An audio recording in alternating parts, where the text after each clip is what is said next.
Well, hello, good evening, and welcome to episode 113 of Humanity versus Insanity, the Crane Report. And firstly, my apologies to all those people who tuned in at 8:30 yesterday morning for my Wednesday live stream, only to find that it wasn't there. My sincere apologies. Unfortunately, something else cropped up.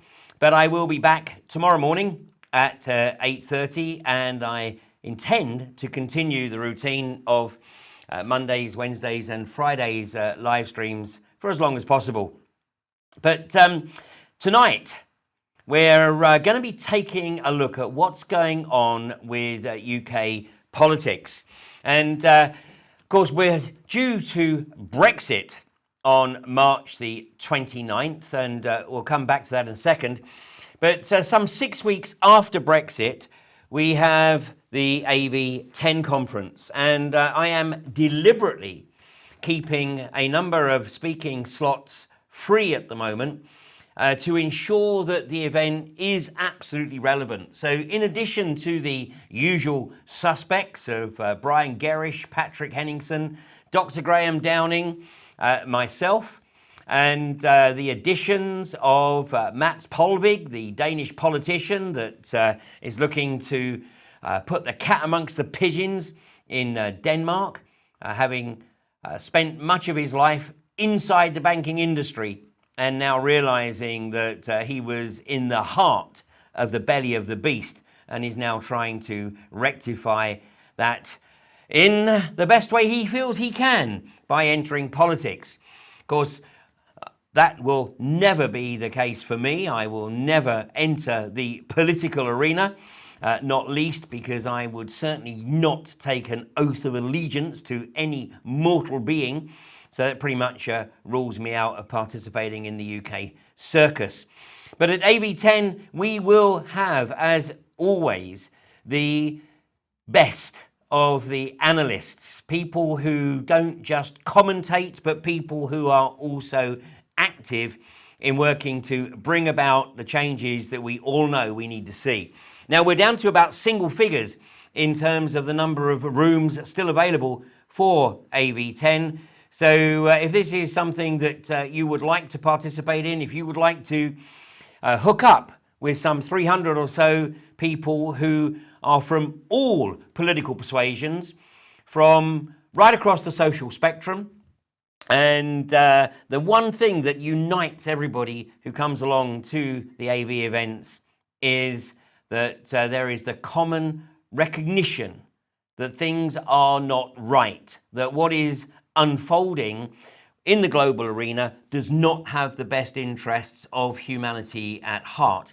And the good news is that as that population increases, the establishment, those who believe themselves to be the rightful rulers of a planetary fiefdom, and their henchmen are getting very, very nervous. And of course, much of what we see occurring is aimed at trying to curtail the dissent. And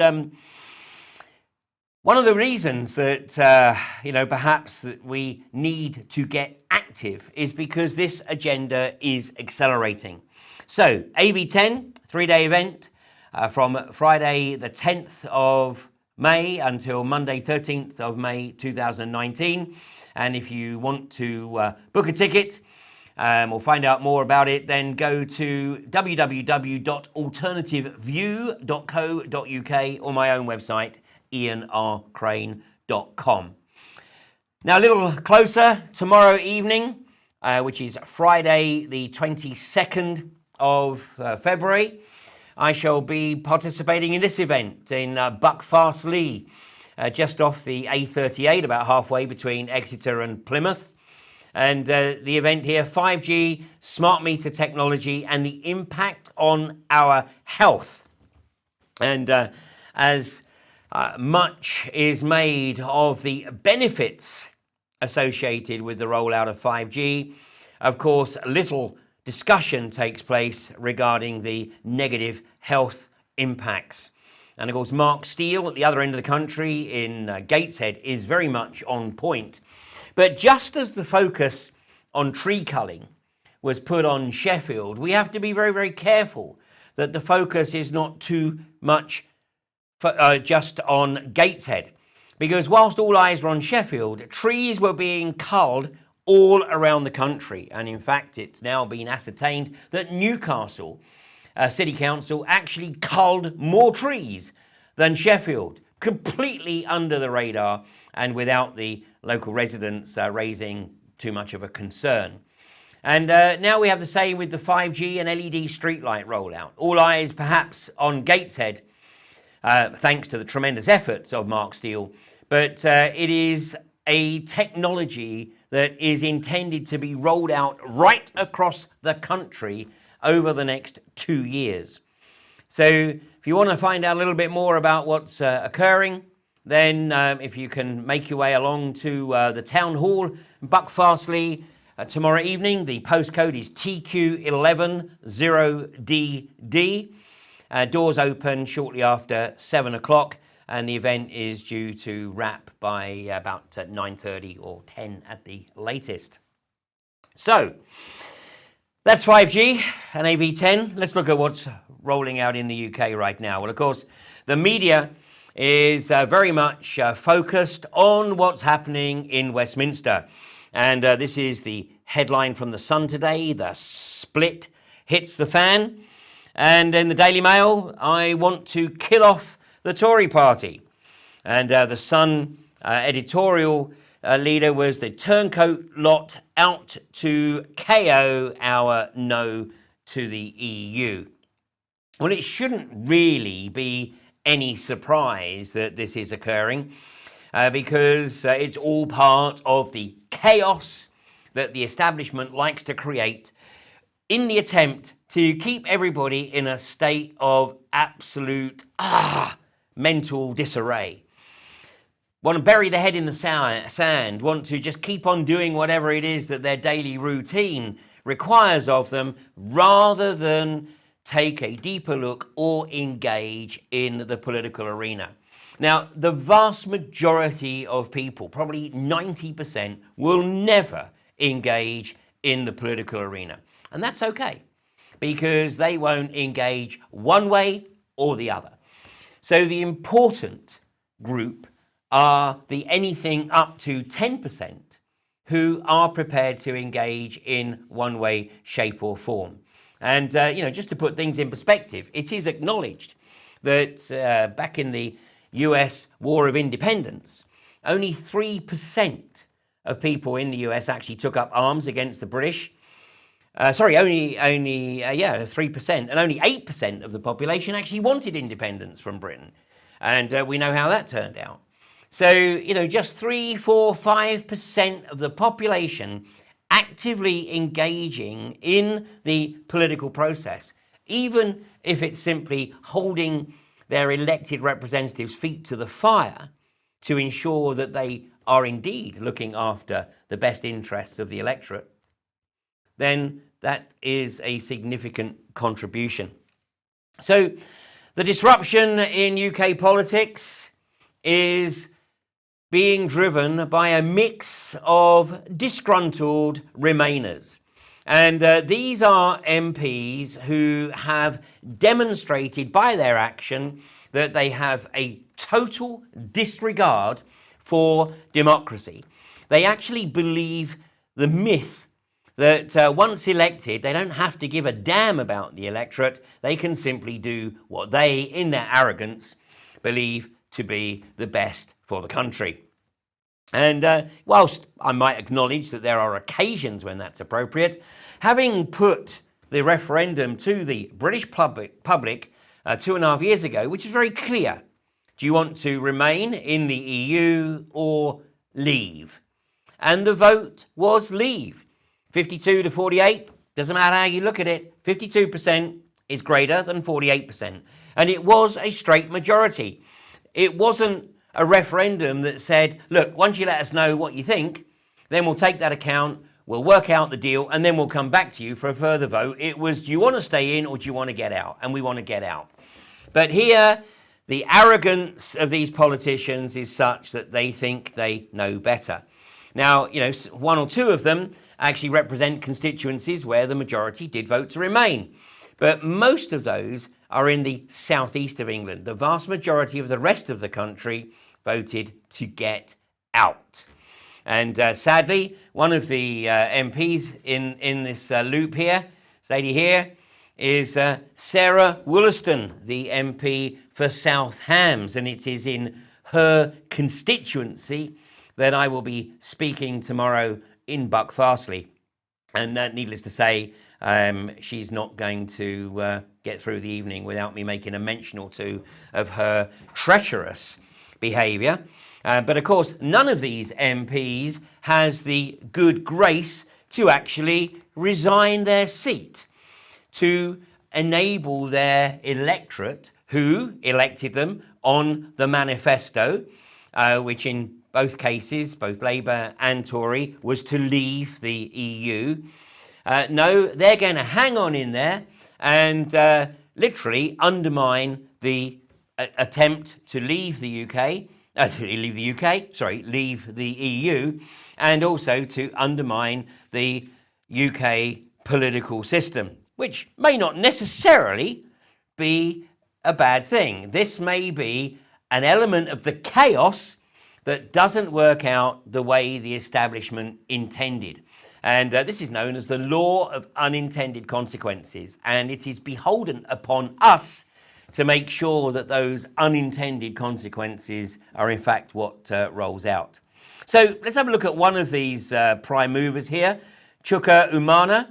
And now Chuka Umunna certainly believes that he is the creator's gift to British politics, and is somewhat frustrated that he hasn't reached headier heights than the backbenches. Secretary of State for Business Education, Business, Energy and Industrial Strategy, but that's about as high as it's going to get. Certainly now, anyway. So he has opted out, and he is hoping that in the new structure, he is going to have what might be considered a front bench position. But an interesting comment from The Spectator here. Chuka Umunna, another MP still in the Labour Party, made an offer to the Prime Minister after she lost the meaningful Brexit vote in January that they would support her in office for at least a year and vote for her Brexit deal if she pledged to put that deal to the people in a referendum. So here we have it, the clear statement that their objective is to establish a second referendum, and in the belief that the second referendum would yield a different result. The article continues, apparently the de facto Deputy Prime Minister David Lidington and the Chancellor Philip Hammond seemed warmer to this idea than the Prime Minister, who has been consistent that she will deliver Brexit. But Heidi Allen, one of the Tory defectors, told me, the author, only half-jokingly, that the 11 MPs in the independence group would offer their own confidence and supply arrangement to the Prime Minister to replace the semi-estranged 10 Northern Ireland MPs of the DUP and allow her to govern, if she went for just that plan to put her Brexit proposal to the people. So this is outrageous politicking by MPs who have, by their actions, clearly demonstrated their total disregard for the result of the referendum and for the will of the people. So consequently, these people, these 11 at least, have no place in politics. And the onus now is on their local parties to deselect them and to force their resignation, and for their electorate to literally, physically go to their surgeries, go to their office and make it clear that they are no longer their elected representative because they have gone against the manifesto under which they were elected. However, this, of course, is much deeper than just a handful of politicians acting in their own arrogance. And this cartoon that appeared in the Mail today is an interesting one. The classic alien landing in front of the independent group, and the alien saying, "Take me, top your leader." And that's a Freudian slip, top your leader. "Take me to your leader if you decide on one." Well, this is a graphic that caught my eye a couple of days ago, because here is the individual who believes that he should be the rightful leader of any centrist party emerging in the UK. And you know very well that this war criminal, and as somebody tweeted out today, why is this man still walking free? Or why has he not yet seen the end of a rope? Well, there are many who have that sentiment, because this is, without any shadow of doubt, the British politician that has the most blood on his hands, even though David Cameron did his best to try to emulate Tony Blair. But without question, this man, if I can perhaps call him that, should, of course, be in The Hague. And he should have already faced trials for the war crimes that he committed, based on the lies that he presented to both Parliament and to the British people. So just who is this former Prime Minister who effectively walked out of Westminster the day that he stood down and permitted Gordon Brown to step into the role? But just who is he funded by? Whose interests does he represent? Well, we don't really have to look too far, and it doesn't take too much analysis of his rhetoric to realise that Tony Blair's true loyalties lie with Israel. And let me just quote from this particular journalist writing in the Electronic Intifada.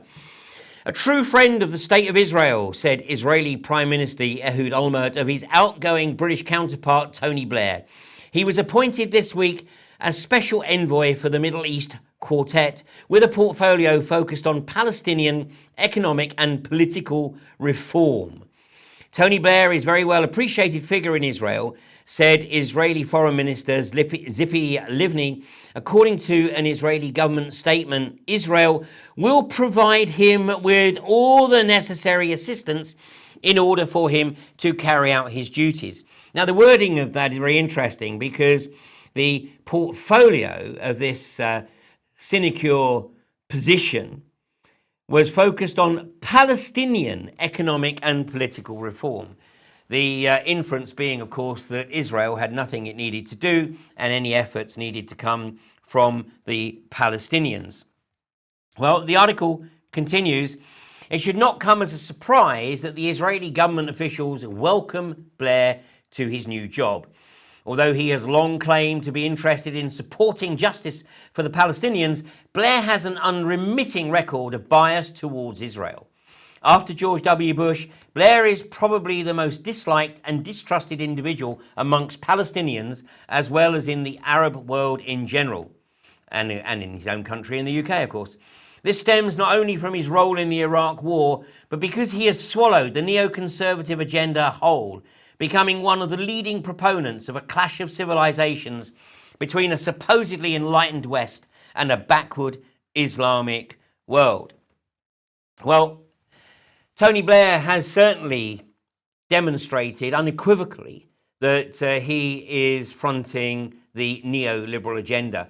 To even claim that he held any of the ideals of the traditional Labour Party at heart would be a total miscarriage of justice. In reality, he destroyed the traditional Labour Party and saw the Labour Party membership fall to an all-time low, which was subsequently recovered by Jeremy Corbyn. Now, Jeremy Corbyn, of course, has taken the completely opposite stance towards Palestine, and has been consistent in his criticism of the Israeli behavior and attempts at genocide towards the Palestinian population. So, Tony Blair, poster boy for the neoliberal Zionist globalist agenda, looking to re-enter British politics, which was never going to happen in the if the Labour Party and Conservative Party maintained the traditional two-party political arena in the UK. So it needed a new front. It needed the third way. Well, a few days ago, it seems that a piece of video came into the possession of Al Jazeera, the Qatari TV station. And I'm going to show a short extract from a documentary which was shown on Al Jazeera just, I think, literally within the last 24 hours or so. And here we see Joan Ryan, the MP for Enfield North, and also formerly the chair of Labour Friends of Israel. And in this video clip, we clearly see that Joan Ryan is offered £1 million by Israel to help bring down Jeremy Corbyn, bring down pro-Palestinian MPs, and to consider launching a new party. So take a look at this. The names that we got into the embassy, and just now got the money. It's more than £1 million. It's a lot of money. And then and now I got the money. So from Israel. So it's not physical. Yeah, it's approval. And then and now you had it in your bag. This is Maria Struzzolo, a British civil servant active with the Conservative Friends of Israel. She's a longtime confidant of MP and Conservative Minister Robert Halfon. She's at dinner with Shai Massoud, a senior political officer with the Israeli embassy in London, who enjoys diplomatic immunity. And the last position that I applied for, that there is a slightly chance I will get it, actually, is to be head of the Foreign Affairs Department of the Intelligence Department in Israel. I'm not a career diplomat. Their dinner party also included an undercover reporter from Al Jazeera's investigative unit who captured a most undiplomatic conversation. Can I give you some MPs that I suggest that you will take down?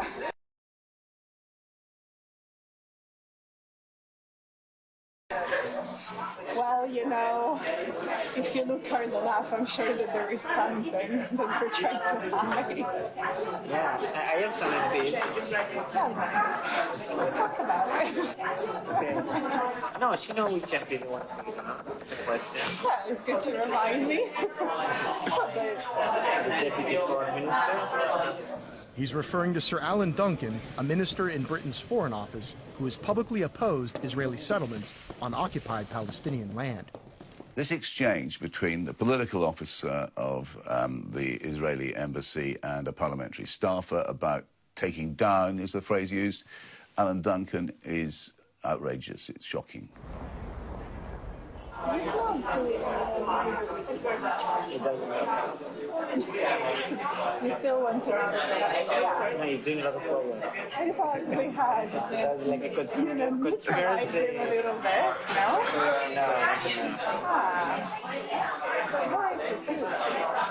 Boris, he basically good. Yeah, he just don't care. He's busy with other issues. Boris is busy, you know.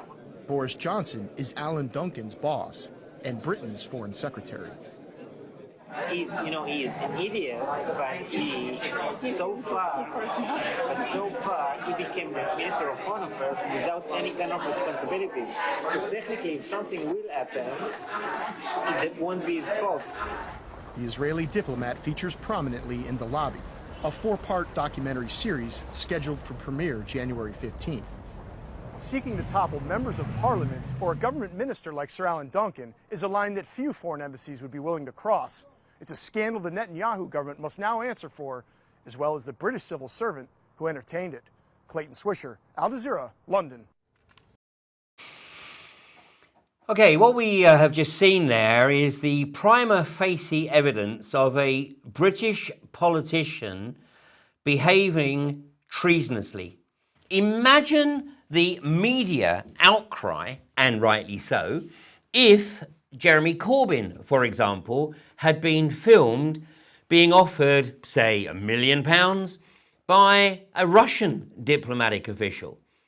There would be all hell to pay. There would be calls for Jeremy Corbyn to be arrested as a traitor. Yet, because this happened with Israel, the media silence will be deafening. In reality, Joan Ryan should be arrested right now, and she should be charged with treason, because this is clear evidence of a foreign state seeking to influence and undermine British politics. And of course, the media, the British media, is all over the supposed attempts by Russia to influence British and American politics, which basically we know is a complete crock, because thanks to the work of the likes of UK Column and their investigative work, then those British agencies that had been set up to effectively create the impression that Russia was influencing British politics have been exposed. And I think the behavior of Vladimir Putin has been remarkably constrained, considering the outrageous allegations made against him by the British media. But of course, it's a nice distraction, because the real attempts to subvert British politics are coming from Israel. And of course, this also explains why we have seen so much in the media about anti-Semitism and the allegation that Jeremy Corbyn presides over a party that has anti-Semitism endemic within it. A charge, of course, that he understandably, and I believe rightly, denies. But this media onslaught to paint the picture of Jeremy Corbyn and Labour being anti-Semitic is an attempt to shut down any discussion now about Israel's involvement in British politics, and certainly their attempt to influence with a very, very significant financial donation to Joan Ryan, MP for Enfield North and chairman of the Labour Friends of Israel. Well, let me play you a very short clip. This is a few years old now, and this is the former Israeli finance minister, Shlomo Aloni, talking on Democracy Now! So take a listen to this. Often when there is dissent expressed in the United States against policies of the Israeli government, people here are called anti-Semitic. What is your response to that as an Israeli Jew? Well, it's a trick. We always use it. When from Europe somebody is criticizing Israel, then we bring up the Holocaust. When in this country people are criticizing Israel, then they are anti-Semitic. And the organization is strong and has a lot of money, and the ties between Israel and the American Jewish establishment are very strong, and they are strong in this country. As you know, they have power, which it's okay. They are talented people, and they have power, money, and media, and other things. And their attitude is Israel, my country, right or wrong, the identification. And they are not ready to hear criticism. And it's very easy to blame people who criticize certain acts of the Israeli government as anti-Semitics, and to bring up the Holocaust and the suffering of the Jewish people, and that justify everything we do to the Palestinians.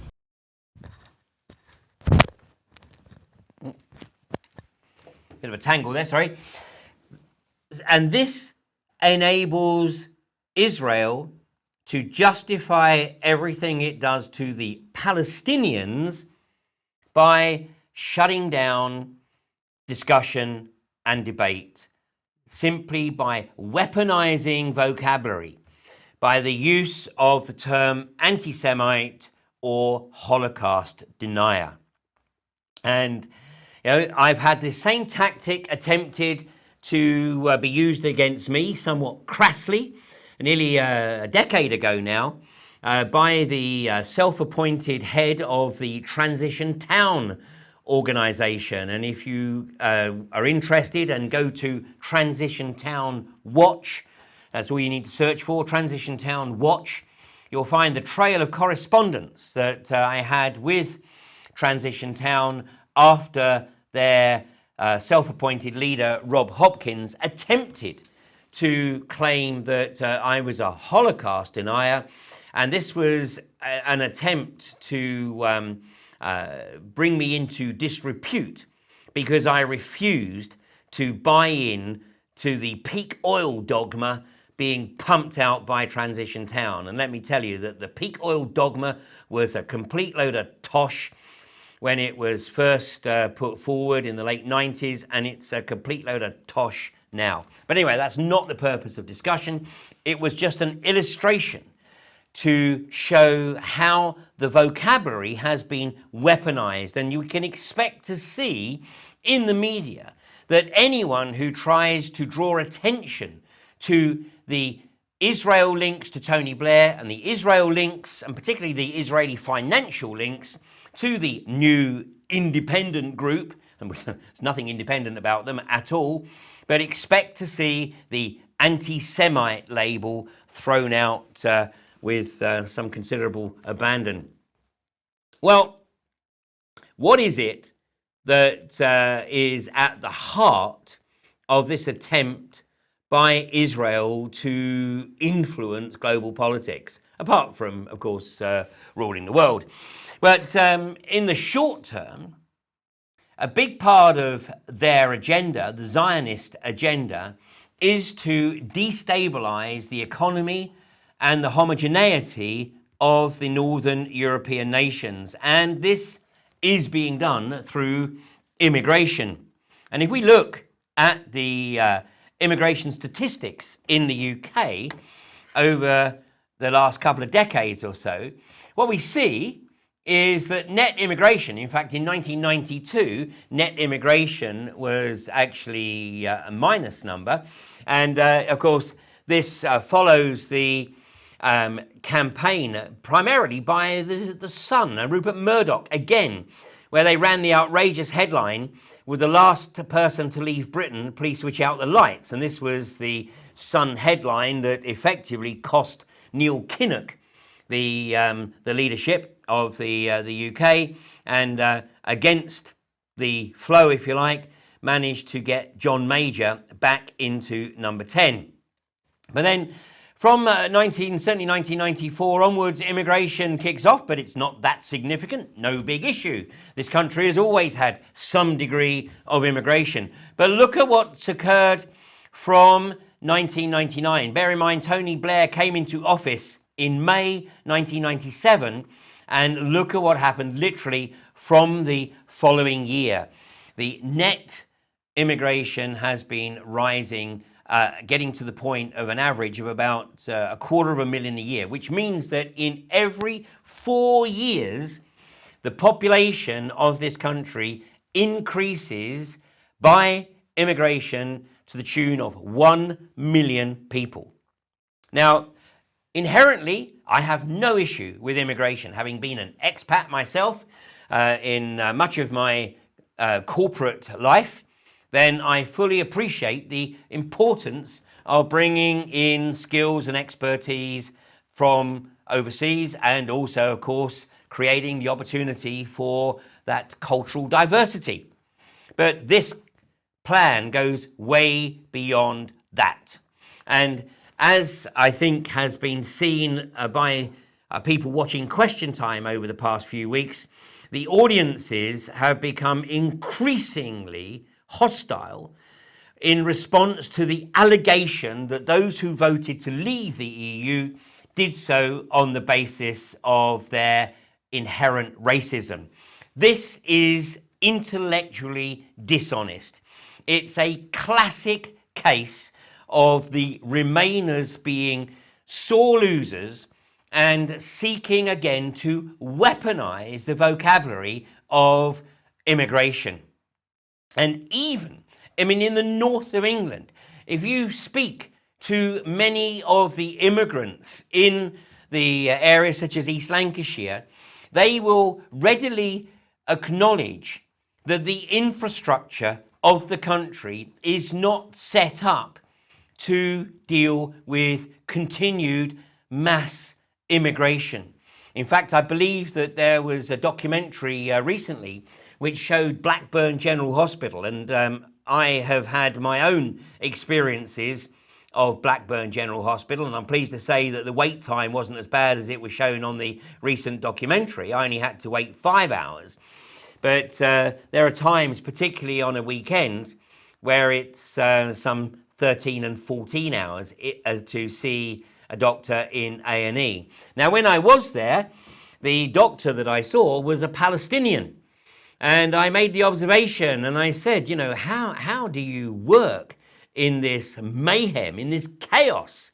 Because the corridors were simply rammed with people on trolleys and chairs. The waiting room was so full, people sitting on the floors. And he said, I'm from Palestine. He said, this is easy. So, I acknowledged that, that was probably the case. But he was hoping to learn skills that he could take back to his home country. But this immigration agenda, which kicked off in 1998, we'll go back to this chart a second, and we look at this period from 1998 onwards. But was this an accident? No, of course not. And in 1999, Tony Blair won the Charlemagne Award for services to Europe. Now, the Charlemagne Prize is also known as the Coudenhove-Kalergi Award. And this is in recognition of the contribution made by Count Richard Coudenhove-Kalergi to the unfolding pan-Europa, and we'll talk about that in a second. But here's the article, this is from The Independent, I believe, in January 1999. Tony Blair yesterday became the third British Prime Minister to be awarded the Charlemagne Prize, given in recognition of service to European integration. The prize, worth £1,850 back then, is awarded yearly by Aachen, Charlemagne's birthplace. Mr. Blair will receive it in May in the cathedral where Charlemagne is buried and where the Holy Roman Emperors were crowned. For European statesmen, it is a great honour. Previous winners include Winston Churchill, Edward Heath and Helmut Kohl. Last year's winner was Bronislaw Gierymek, Poland's foreign minister. In his citation, the Committee of Prominent Aachen-Burgers praises Mr. Blair for his active and constructive role in European integration. With the change of government in 1997, Britain's attitude to Europe gained a new dynamism. Tony Blair, who already in 1975 voted for Europe in the referendum, is the embodiment of this new and intensive turn towards Europe. From the beginning of his office, Tony Blair clearly voiced the Europe-friendly attitude of his government.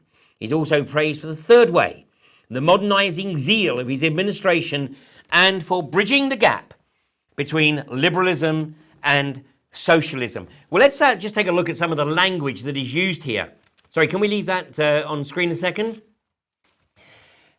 European integration, of course, to the casual observer, that simply means UK playing a greater role in Europe.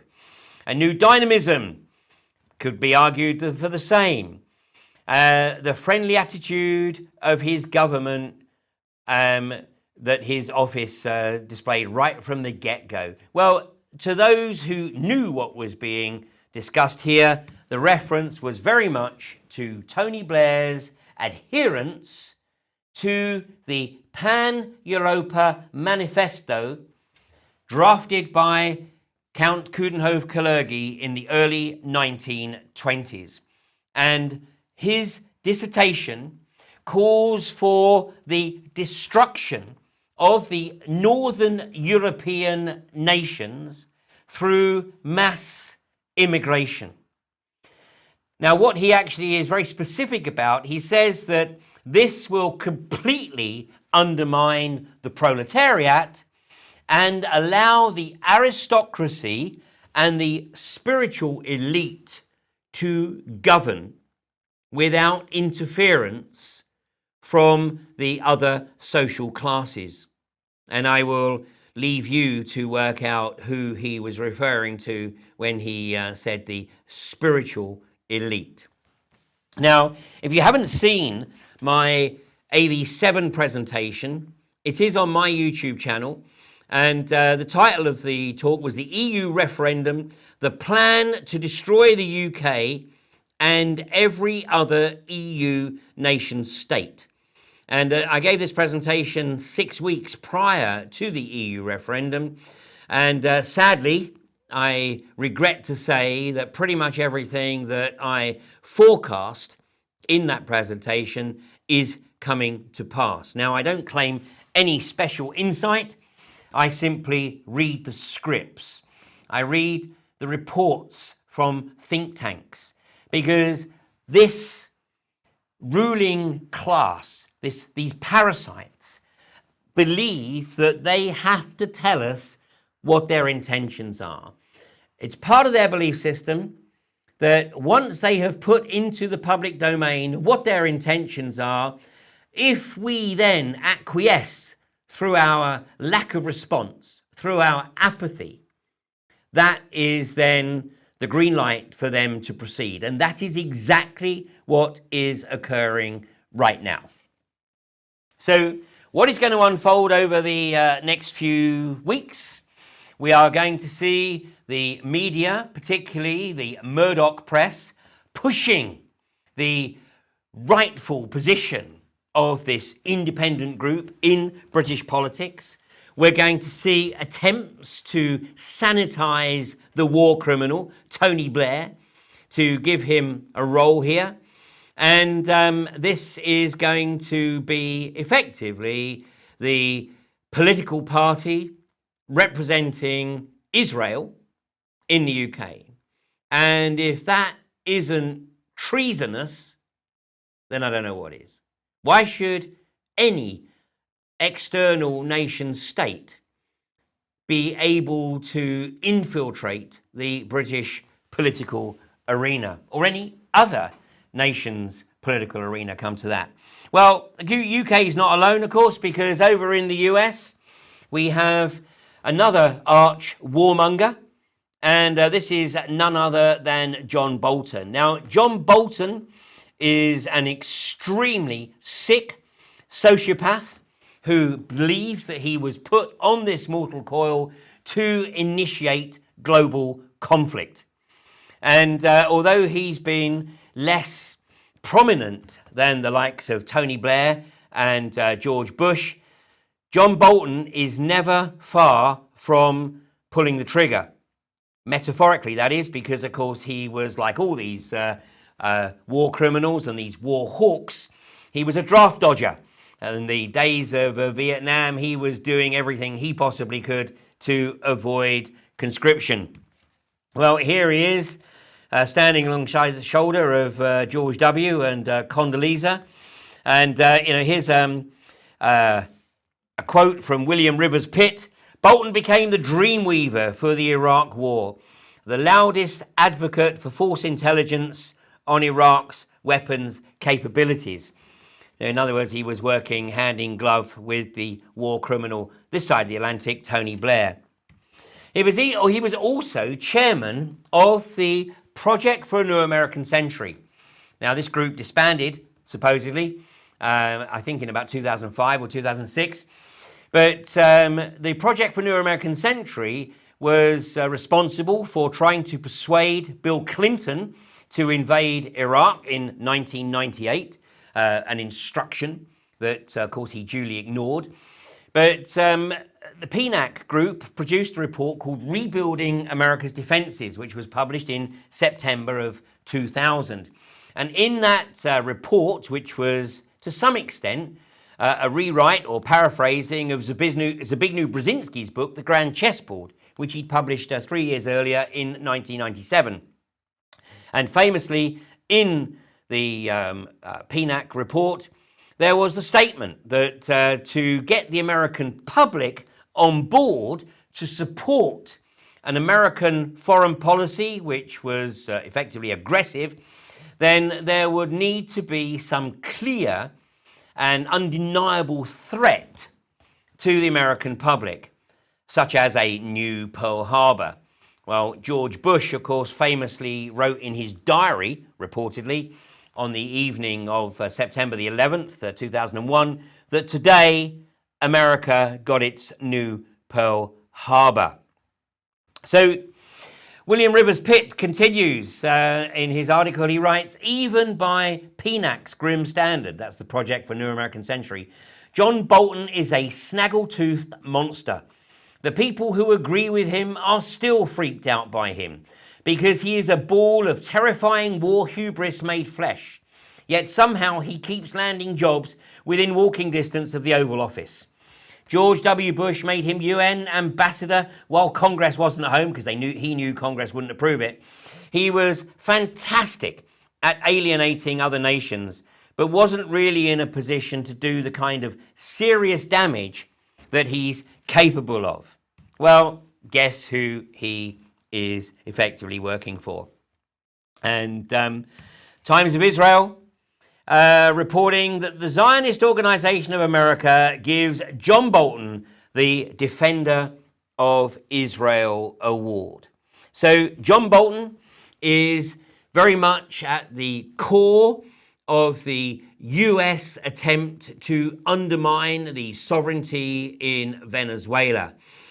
Now, Maduro was elected by a popular vote, and all of the external electoral bodies claimed that the elections in Venezuela were conducted fairly. But of course, that doesn't go along with the agenda of Bolton. So Bolton claims that no, they weren't fair elections, and the US is going to support a man who didn't even stand in the elections and name him as the interim president in an attempt to destabilize Venezuela. And John Bolton has made no secret that the agenda is to force Venezuela to shunt the Russian oil companies that Maduro has invited in to help Venezuela maximize its enormous oil reserves, some 300 million barrels at the very, 300 billion barrels, I think it is, in terms of total reserves. And certainly the Venezuelan reserves are estimated to be at least 10% greater than the reserves in Saudi Arabia. But instead of pumping out 9 million barrels per day, as Saudi does, Venezuela just pumps out around about 3 million barrels a day. Potential for a lot more, and John Bolton wants the US to control those reserves. So there is nothing altruistic about the US agenda to interfere in Venezuelan politics.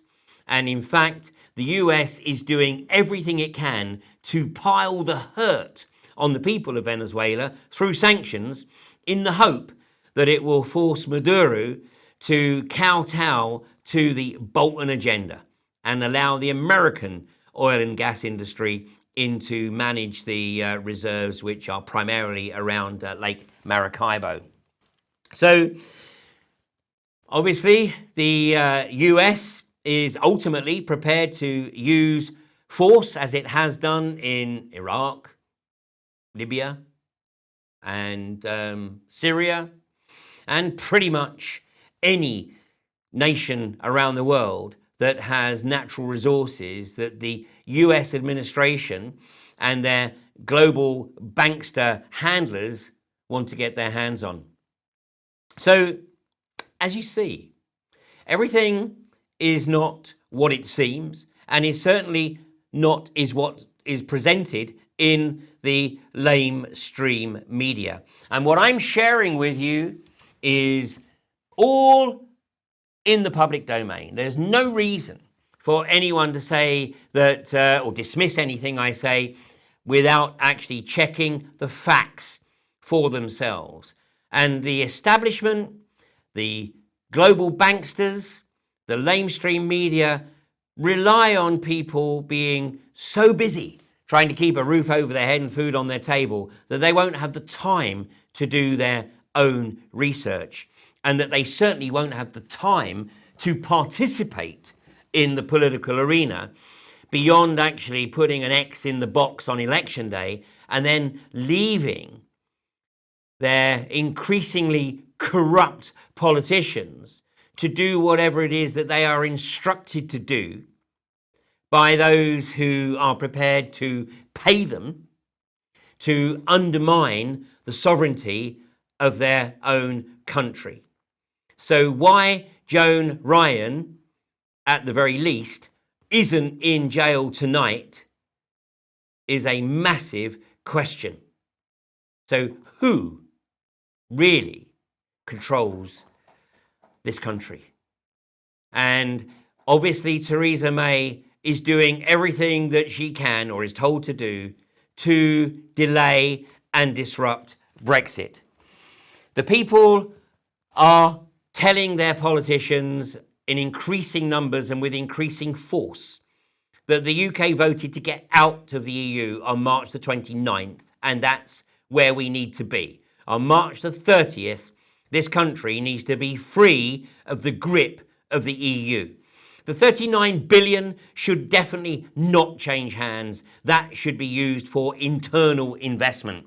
And if it is to be used for anything with regards to the EU, it should be used to ensure that the EU does not adopt an overtly hostile or even a covertly hostile attitude towards the UK and the economy of the UK.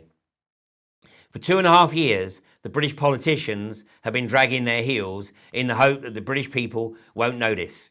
Well, now, not only have we noticed, but thanks to the ineptitude of British politicians, there is an increasing desire to participate in the political process. So once again, the law of unintended consequences is kicking in, and it ain't kicking in for the benefit of the political establishment or those with their snouts in the trough. And after Brexit, there's no question it's going to get a lot harder, because there are elements, like Israel, that want to see the UK flounder. They want to see the UK struggle. They want to see the UK on its knees so that it comes crawling to the financiers in return for giving up its sovereignty and any pretense of being a nation state. It's down to each and every one of us. And right now, the most important thing is to be sharing the information that is being put out by the alternative media. And at the very least, I encourage people to watch the UK Column News, which is broadcast at 1 o'clock every Monday, Wednesday and Thursday. To listen to 21st Century Wire on a Sunday afternoon for an insight into what's occurring on a global basis.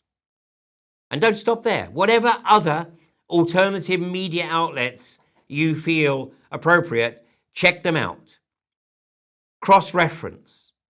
Build your own picture of what is occurring, and certainly do not take any one person's reports as the gospel.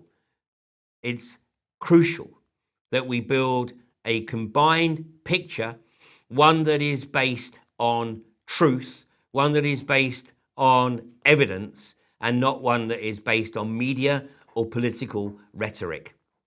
And the next year is going to be extremely interesting. The chaos is going to be beyond most people's comprehension.